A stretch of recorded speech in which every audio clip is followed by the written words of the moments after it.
Loin de nos regards, du côté de la Cour, vient de se produire un événement d'une gravité inouïe, qui serait passé sous silence si Grégoire Pupinck du Centre européen pour le droit et la justice ne s'était attaché à le mettre en lumière et à le dénoncer. De quoi s'agit-il? Un récent arrêt de la Cour européenne admet à présent le principe de l'application de normes de la charia en Europe.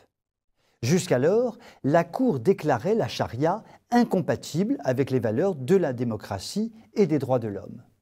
Aujourd'hui, un État peut désormais, je cite, « créer un cadre juridique déterminé pour accorder aux communautés religieuses un statut spécial impliquant des privilèges particuliers ». En d'autres termes, un État européen peut accorder à sa communauté musulmane la liberté d'être régie par des normes de la charia, sans que cela soit, en soi, contraire à la Convention européenne des droits de l'homme. Cet arrêt ne fait ni plus ni moins qu'institutionnaliser le communautarisme.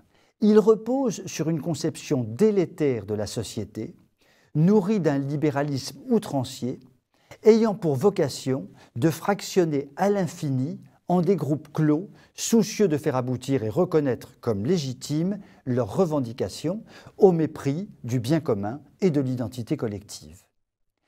En réalité, il y a un petit garde-fou prévu. L'État ne doit pas imposer la charia. On remercie la Cour. La charia doit rester optionnelle et faire l'objet de choix libres, d'un consentement de la part des citoyens. Évidemment, tout cela sont de pieuses intentions, puisque dans les faits, nous savons bien qu'en France existent depuis longtemps déjà des territoires où les codes islamiques ne sont plus des options et où l'exercice de la liberté n'est plus que nominal. Comme le rappelle Pupinck, cette dérive est extrêmement dangereuse.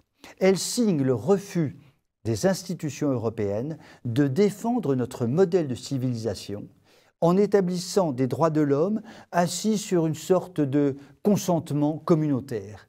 La Cour vient de révolutionner notre système de valeurs, cela dans un silence général. Vous pouvez m'écrire si vous le souhaitez. À très bientôt.